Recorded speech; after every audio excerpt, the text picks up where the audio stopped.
This year has finally shaken up the smartphone market. We've had new contenders, phones that have vastly improved, as well as past giants who've just fallen off the radar. So because it's been such a big one, I have custom designed 10 different trophies to award to the winners of our 10 different categories, all leading up to the single best smartphone in the market right now, and the winner of this giant thing. So let's start with the Most Improved Award. Which company has made the biggest jump from their last phone? And it has to be Google. Look at this beast of a trophy. I'm so proud of this. When their Pixel 6 launched last year, it gave us this glimpse of something special. A bit of never-before-seen software magic. But it was kind of hard to appreciate it when the phone was plagued with reception issues, bugs and glitches all around, a wonky fingerprint scanner, and some pretty grainy-looking video recording. I can see pixels in the Pixel. So, considering all of that, I am genuinely shocked that in 1 year, they fixed all of those issues with the Pixel 7s. And that allows you to focus on what actually makes them so special. Things like the lively animated software and the incredible photo processing. This award is all yours, Google. So then we've got kind of the opposite award. What's the most timeless phone? Or in other words, which phone from last year still holds up the best this year? For which, the iPhone 13 feels like a bit of a no-brainer. Partly because it's still a solid phone. It's fast, it's got good battery, and it's got 4 more years of full-on software support from now. And it's partly the fact that its replacement, the iPhone 14, is almost the same phone. Now, I am someone who would normally always side with paying a little bit more to get the latest, but in this particular case, for an extra $100, you'd only be getting a camera that's very slightly better, a chip that's basically the same, and then a battery life that's actually slightly worse. All leading the iPhone 13 to sit as a prime discounted sweet spot phone right now. But what if you like it tiny? I've got some good news for you. That's right, it's time for the Best Small Phone Award. I've even got this mini trophy made just for it. Oh, that's adorable. And this one's actually been really easy for me.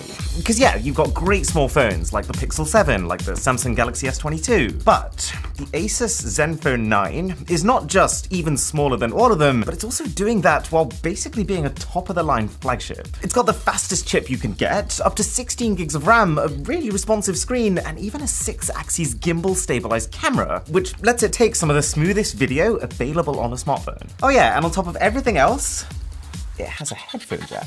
Now you're just showing off, Asus. But this trophy is rightfully yours. The Samsung Z Flip 4 is also one of my favorite small phones, given that the thing can literally fold in half, but you do have to pay about 1.5 times the price for that luxury. So it's not for everyone. Speaking of foldables though, if you've already decided that this is the route that you want to go down, then who do you pick? Given that Oppo is now making foldables, Vivo's making foldables, Xiaomi's making foldables. Well, I have to say, I think that as of right now, Oppo is the one who currently has the best foldable hardware. They're the only ones who currently have a shape that makes sense in both folded form, where it's basically a slightly podgy but pretty normal feeling phone, and then unfolded, where it's a tablet that's actually widescreen and you can watch videos on, whilst almost eliminating the crease. Then you've got Xiaomi, who's got by far the thinnest foldable, to the point where even when it's folded up, the thing is barely thicker than a normal single-layered phone. But then Samsung is the one who has the best foldable software. And really, if you're going to spend over $1,500 on a piece of hardware, then I would say that nothing is more important than software that lets you best take advantage of it. Like, this taskbar at the bottom is an actual game changer. I'm flying through all of my most recent and most used apps, and you can even save combinations that you would normally want to open at the same time. Plus, the thing that seals the deal for Samsung's foldables is the availability. This is changing, and I'm really excited about it, but for now, most other companies have only released their foldables in China, more as a proof of concept before going full-on global mass production. I can't wait to see what this table looks like when we've got all the trophies out. I'm really excited about this next one.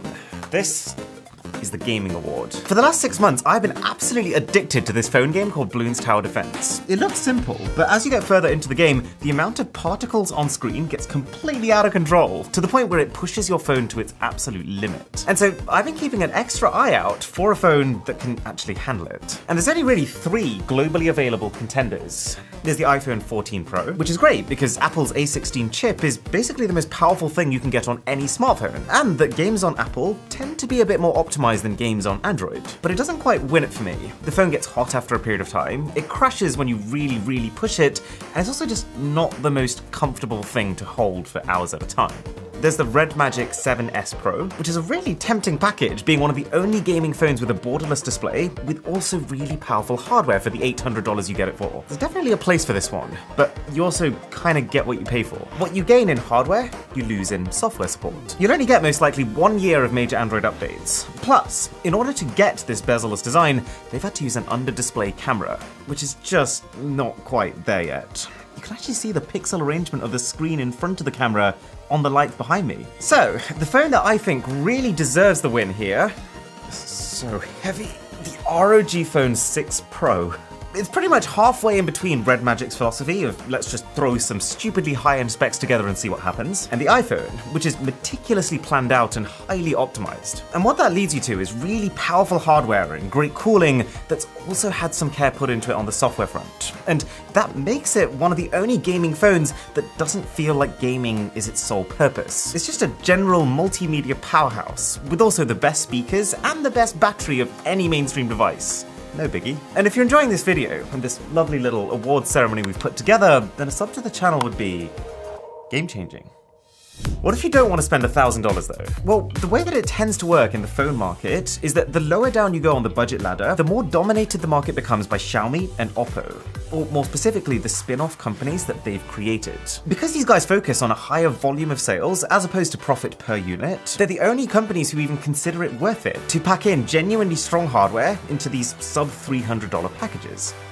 Like this guy, the OnePlus Nord CE2. Cringe as it sounds, this is one of the first times that I think a phone has genuinely held up to its own tagline. Their page describes it as a little more than you'd expect, and whether it's performance or charging speed or the screen, you can feel that here. You've also got Realme, who I would say are even more militant with just cramming in every spec that they possibly can for prices that you didn't see coming. And they tend to pair that with these incredibly bright, bold designs that I personally find delightful, but I could also see how you might think they look like toys. The phone that just edges it out though, and for me, the winner of 2022 Budget Smartphone of the Year, is the Poco X4 Pro. And we've even got a budget font to show for it. It's got the specs, it's got the design, and it also prioritizes battery life, which is just one of those consumer-friendly moves that I want to see more and more companies doing. These trophies are so cool. We even managed to get the separate elevation of each different part of the camera module. And now, just before we get to the best flagship, and the overall phone of the year, we got a really competitive lineup of mid-rangers this time around. We talked about the Pixel 7 that just goes above and beyond. There's the 2022 iPhone SE, the only phone at this price to actually give you full flagship performance. The Poco F4, which is a glowing example of how capable a Poco phone can be when you give the company more budget to work with. Samsung's mid-range phones, which have felt like a bit of a return to form after a few years of some not so great offerings. But I'm not giving the award to any of these phones. This award is going to a new contender, a company who's just entered the smartphone market and, considering that, has hit a complete home run. I'm talking about the Nothing Phone 1. It's got intriguing design, reliable software and cameras, and more noticeably, a level of attention to detail that you only get from an ambitious company trying to prove themselves in an unforgiving market. I'm genuinely excited to see what is coming next from these guys.